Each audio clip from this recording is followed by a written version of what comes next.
Hello दोस्तों, नमस्कार। स्वागत है एक बार फिर से आप सभी का आपका अपना प्यारा और पसंदीदा YouTube channel study with Ravi पर। साथियों, आज की क्लास में हम लोग बात करने वाले हैं एमवीवीआई ऑब्जेक्टिव क्वेश्चंस जो आपके एग्जाम में निश्चित रूप से पूछे जाने की संभावना है।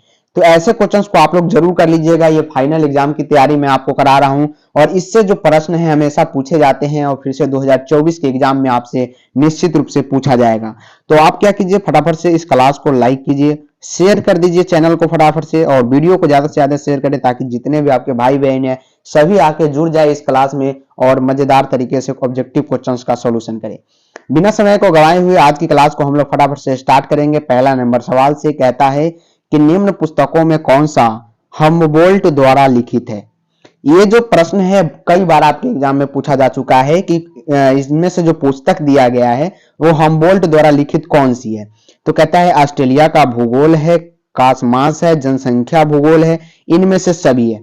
तो ये जो सवाल है साथियों याद रखिएगा, हम्बोल्ट द्वारा लिखी कौन है? कासमास। क्या है? कासमास। याद रखिएगा। ऑप्शन नंबर बी क्या हो जाएगा? बिल्कुल यहाँ पे राइट हो जाएगा। फटाफट से हम लोग चलते हैं नेक्स्ट क्वेश्चन, दूसरा नंबर सवाल की ओर। और दूसरा नंबर सवाल है, देखिएगा जरा ध्यान से, कहता है कि निम्न में से मानव भूगोल से संबंधित नहीं है।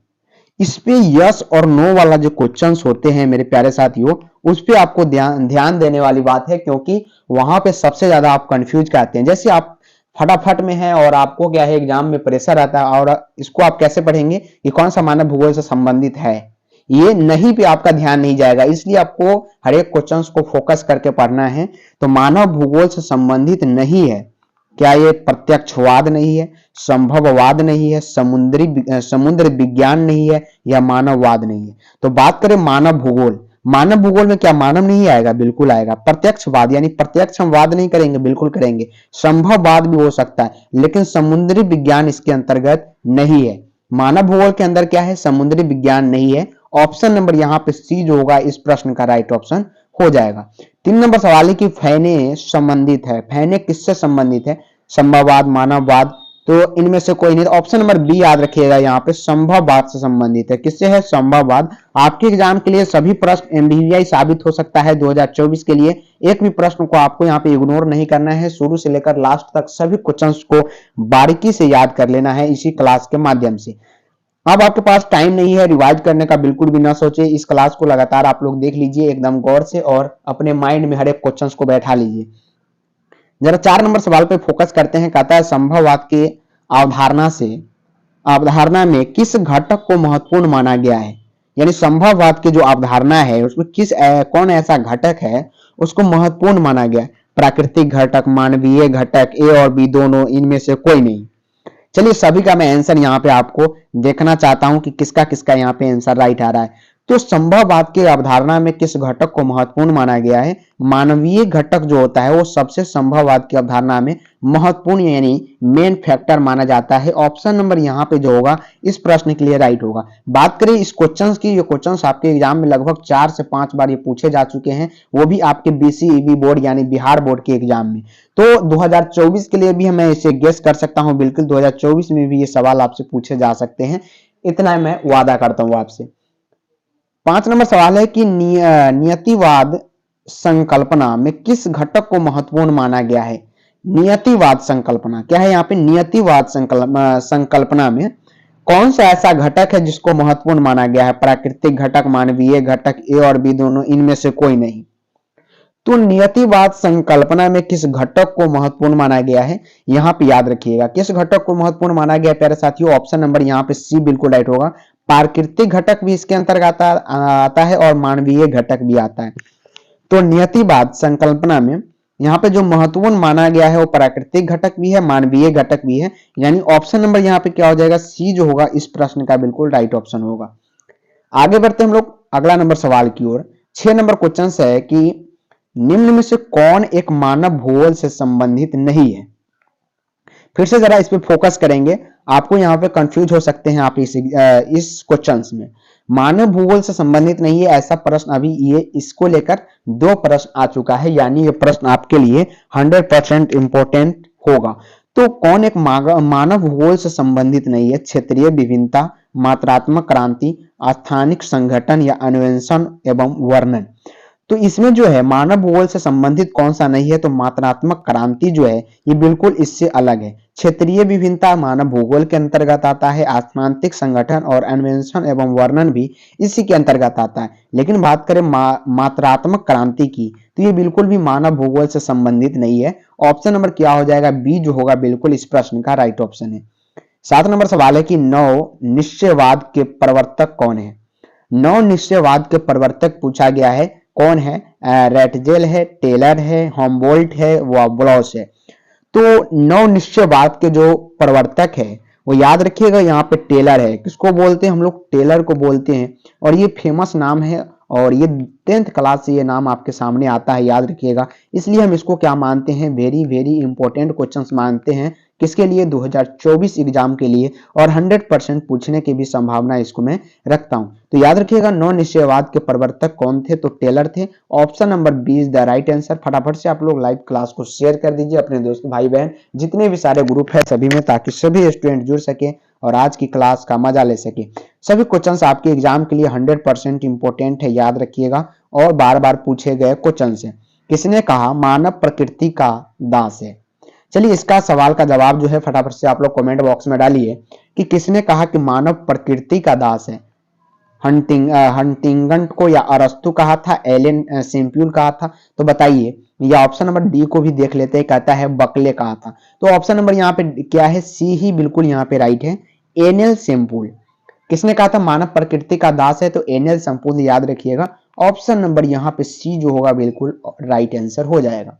आगे बढ़ते हैं हम लोग 9 नंबर सवाल की ओर और देखते हैं, कहता है 9 नंबर सवाल कि मानव भूगोल का जनक किसे कहते हैं। आप भूगोल पढ़ रहे हैं, ज्योग्राफी पढ़ रहे हैं और आपको यही नहीं पता कि मानव भूगोल का जनक किसे कहते हैं, तो आपका पढ़ने का कोई फायदा नहीं है। तो इसका जवाब आप अच्छे तरह से दे सकते हैं कि मानव भूगोल का यहाँ पे जो है जनक किसे कहते हैं। आपको पूरी तरह से 4 ऑप्शन दिख रहा होगा आपके स्क्रीन के सामने। तो बता दीजिए फादर ऑफ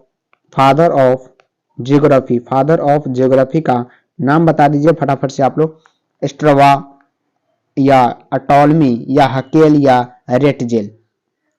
तो मानव भूगोल का जो जनक है रेटजेल को हम लोग बोलते हैं। किसको बोलते हैं? रेटजेल को बोलते हैं। यानी ऑप्शन नंबर यहाँ पे डी क्या हो जाएगा इस प्रश्न के लिए बिल्कुल राइट है। जनक किसको बोलते हैं मानव भूगोल का? तो रेटजेल है, रेटजेल याद रखिएगा। और एमबीबीए सवाल है आपके एग्जाम के लिए, बार बार पूछे गए क्वेश्चन है, याद रखिएगा। 10 नंबर सवाल है कि जियोग्राफिया जेनरालिस के लेखक कौन है? जियोग्राफिया जेनरालिस के लेखक कौन है? सेम्पूल है, वारेनियर है, रेटजेल है, डार्विन है। तो जियोग्राफिया जेनरालिस के लेखक जो है वार्नियर है। कौन है? वारेनियर याद रखिएगा। ऑप्शन नंबर यहाँ पे B is the right answer है। Next question on your screen, please give me right answer now fastly. Anthropogeography क्या है? एक प्रकार का एंथ्रोपोजियोग्राफी, इसका कमेंट करके आप लोग बताएंगे। नामक पुस्तक के लेखक कौन है? रेटवेल है। ऑप्शन नंबर 3 नीचे है उसको देखते हैं, कहता है हंगेस्टन है, सैंपल है या जीन्स ब्रूस है। ऑप्शन नंबर यहाँ पे ए ही बिल्कुल राइट है। नामक पुस्तक के लेखक कौन है? तो यहाँ पे रेटवेल याद रखिएगा। ऑप्शन नंबर ए राइट है। और जो पुस्तक उसमें लिखे गए हैं वो बिल्कुल याद रखिएगा, आपके एग्जाम में पूछा जाएगा ऐसे प्रश्न। चलिए आगे अगला नंबर सवाल पर जरा नजर डालते हैं। अगला नंबर क्वेश्चन है आपके स्क्रीन के सामने, जरा फोकस कीजिएगा। कहता है कि संभववाद शब्द का प्रयोग सर्वप्रथम किस फ्रांसीसी विद्वान ने किया? संभववाद शब्द जो है, ये संभववाद शब्द, इसका जो प्रयोग है वो सर्वप्रथम की यहाँ पे बात की है। कब? सर्वप्रथम की बात की है। सर्वप्रथम इस शब्द का जो है उपयोग जो है किस फ्रांसीसी विद्वान ने किया था? बिडाल डी ला ब्लॉस, लुसियन फेवरे, फ्रांसीसी बेकन या जीन ब्रून्स। तो थोड़ा नाम जो है ज्योग्राफी में अलग अलग तरीके की आती है, लेकिन याद रखिएगा लुसियन फेवरे जो है ये संभववाद शब्द का प्रयोग जो है सर्वप्रथम फ्रांसीसी विद्वान ने किया था। कहाँ के था? तो फ्रांसीसी का विद्वान था। कौन? लुसियन फेवरे। कौन था? लुसियन फेवरे। यानी ऑप्शन नंबर बी राइट है। एमबीबीए सवाल है ये 2016 के एग्जाम, 2018 के एग्जाम और बात करें 2021 के एग्जाम में पूछे गए सवाल है। नेक्स्ट क्वेश्चन आपके स्क्रीन के सामने, कहता है मानव भूगोल क्रियाशील मानव और अस्थायी पृथ्वी के परिवर्तनशील संबंधों का अध्ययन है। ये किसने कहा? तो याद रखिएगा एलन सी सैंपल ने ऐसा बोला था। ऑप्शन नंबर यहाँ पे जो होगा इस प्रश्न के लिए सी बिल्कुल राइट है। और 14 नंबर सवाल पर जरा फोकस कीजिएगा, मोस्ट इंपोर्टेंट क्वेश्चन हो सकता है आपके लिए। कौन सा एक भौगोलिक सूचना का स्रोत नहीं है? भौगोलिक सूचना का स्रोत यहाँ पे नहीं है, ये पूछा गया।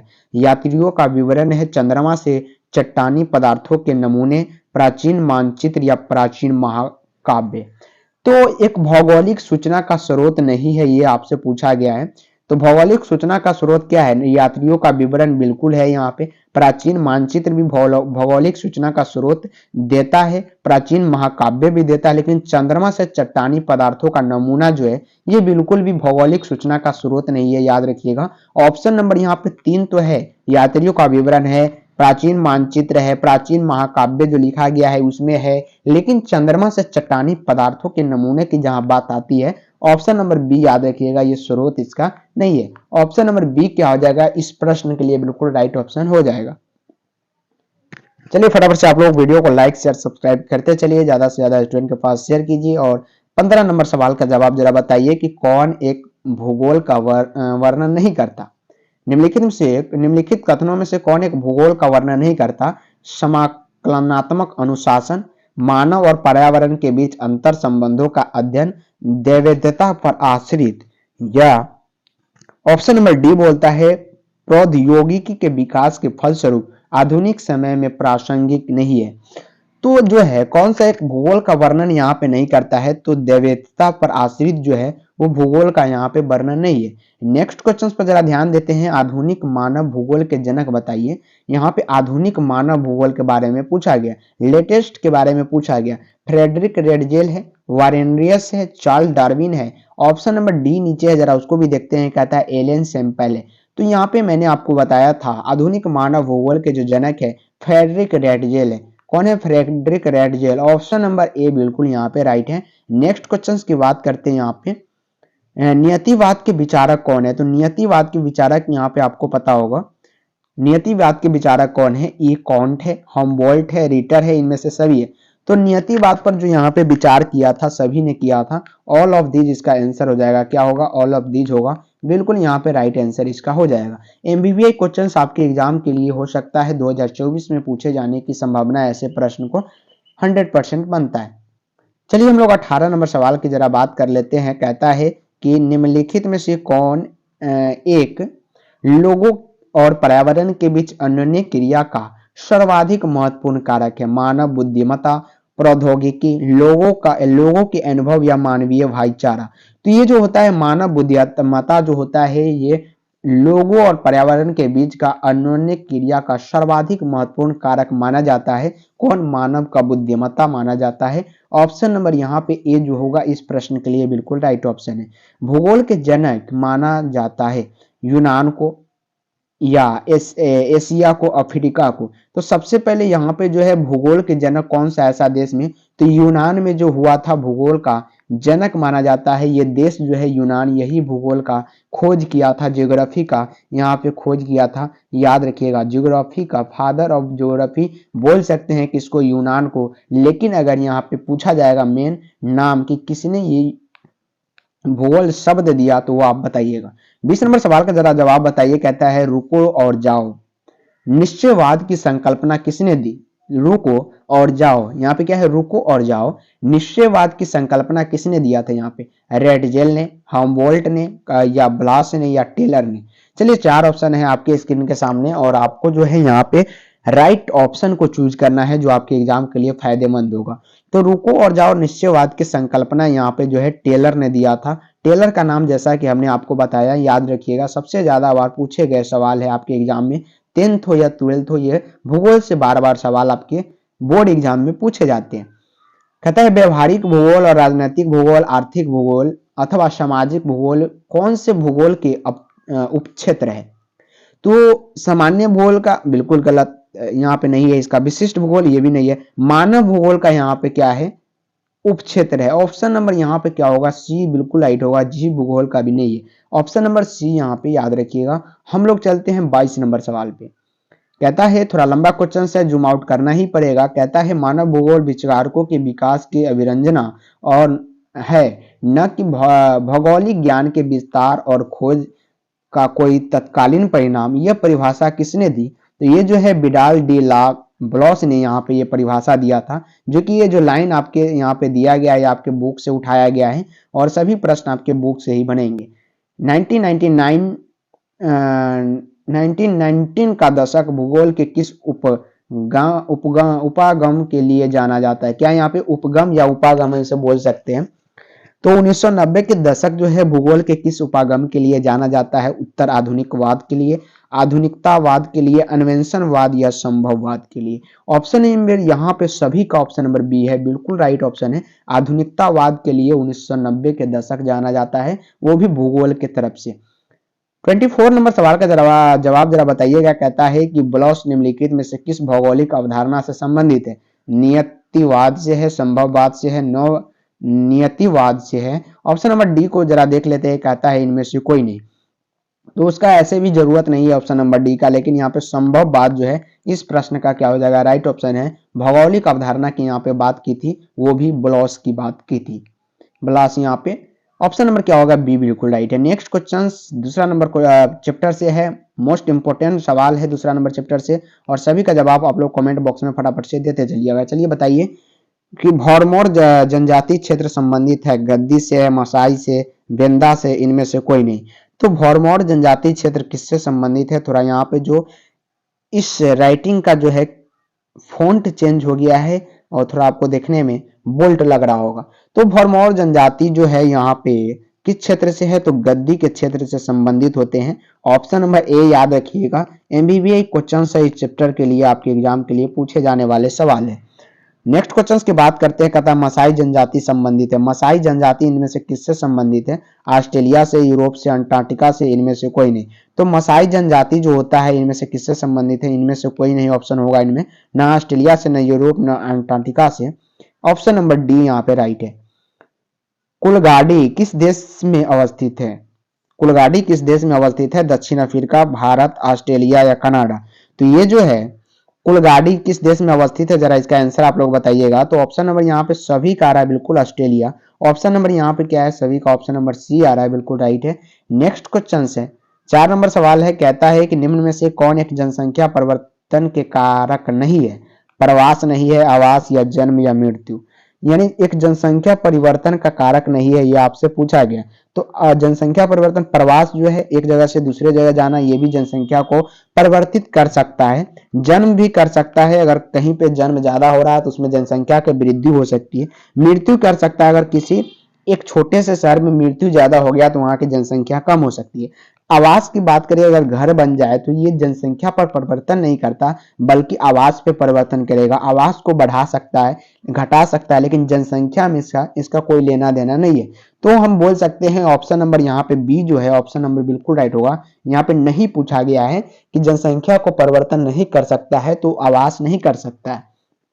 प्रवास कर सकता है, बिल्कुल कर सकता है, एक जगह से दूसरे जगह चला जाना जनसंख्या में परिवर्तन कर सकता है। जन्म और मृत्यु भी कर सकता है। ऑप्शन नंबर यहाँ पे बी याद रखिएगा। ये जो सवाल है आपके एग्जाम के लिए वेरी वेरी इंपॉर्टेंट माना जाता है और 2024 में भी पूछे जाने की संभावना है। ऐसे प्रश्न बायोलॉजी में भी बनते हैं, याद रखिएगा। जो मैंने बायोलॉजी का क्लास लिया था उसमें मैं आपको बताया था। तो आवास यहाँ पे बिल्कुल इसका राइट ऑप्शन होगा। निम्न में से कौन एक विरल जनसंख्या वाला क्षेत्र है? अच्छा, विरल जनसंख्या वाला क्षेत्र की यहाँ पे बात किया है, जरा ध्यान से देखेंगे। चारों ऑप्शन आपको पूरी तरह से देखना चाहिए स्क्रीन पर। तो एक विरल जनसंख्या वाला क्षेत्र बताइए। ध्रुवीय क्षेत्र होगा, भूमध्य रेखीय प्रदेश होगा, दक्षिण पूर्वी एशिया होगा, ये अटाकामा होगा। तो यहाँ पे जो है विरल जनसंख्या वाला जो क्षेत्र है वो ध्रुवीय क्षेत्र को हम लोग क्या बोलते हैं? ध्रुवीय क्षेत्र को क्या बोलते हैं? विरल जनसंख्या वाला क्षेत्र बोलते हैं। ऑप्शन नंबर ए जो होगा बिल्कुल राइट होगा। आगे बढ़ते हैं हम लोग 6 नंबर पे। कहता है 21वीं शताब्दी के प्रारंभ में विश्व की जनसंख्या दर्ज की गई। 21वीं शताब्दी जब चल रहा था तो उसके प्रारंभ में ही विश्व की जनसंख्या टोटल कितना था? 500 करोड़ था, 530 या 600 करोड़, इनमें से कोई ऐसा आंकड़ा सही नहीं है।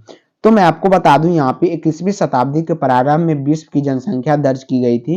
वो कितनी की गई थी? 600 करोड़ की गई थी, जो कि आज बढ़ के बहुत ज्यादा हो गया है। मान लीजिए ऑप्शन नंबर यहाँ पे सी राइट है। आज के हिसाब से अभी हमारे देश में 130 करोड़ जनसंख्या अमेरिकन जनगणना के अनुसार माने जाते हैं, याद रखिएगा, सिर्फ भारत की। लेकिन यहाँ पे विश्व की बात किया था, 600 करोड़ जो है पूरे विश्व की जनसंख्या माना जाता है।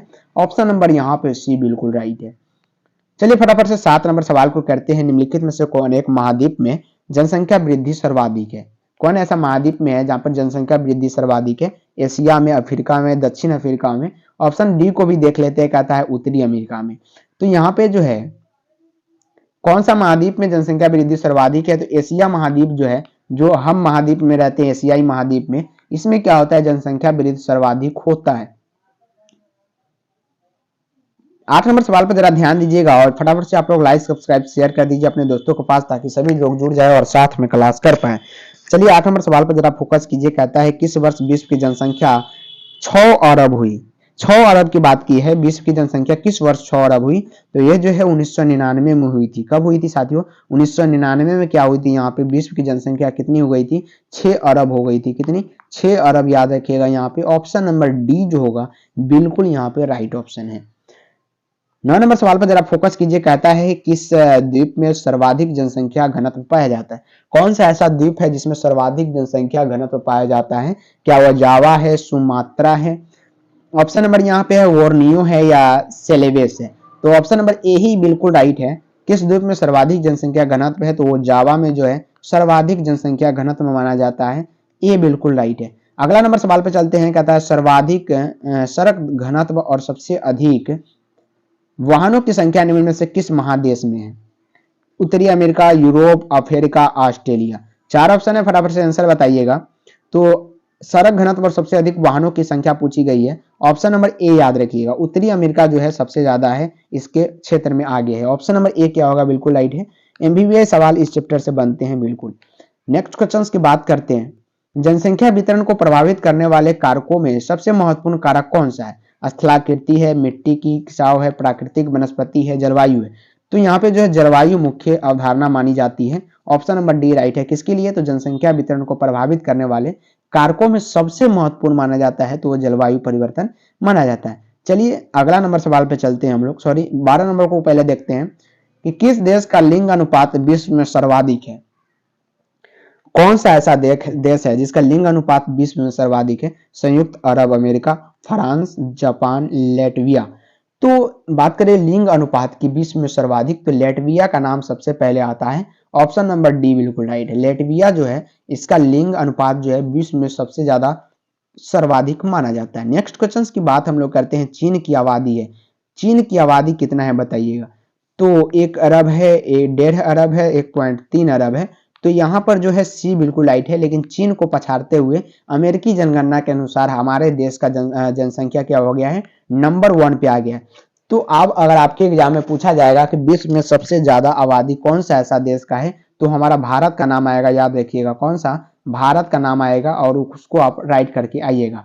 नेक्स्ट क्वेश्चन कहता है जनांकीय संक्रमण सिद्धांत किसने दिया? मार्शल, अमर्त्य सेन, नेस्टीन या ऑप्शन नंबर डी कहता है इनमें से कोई नहीं। उसका जरूरत भी हमारे पास ऐसा नहीं है।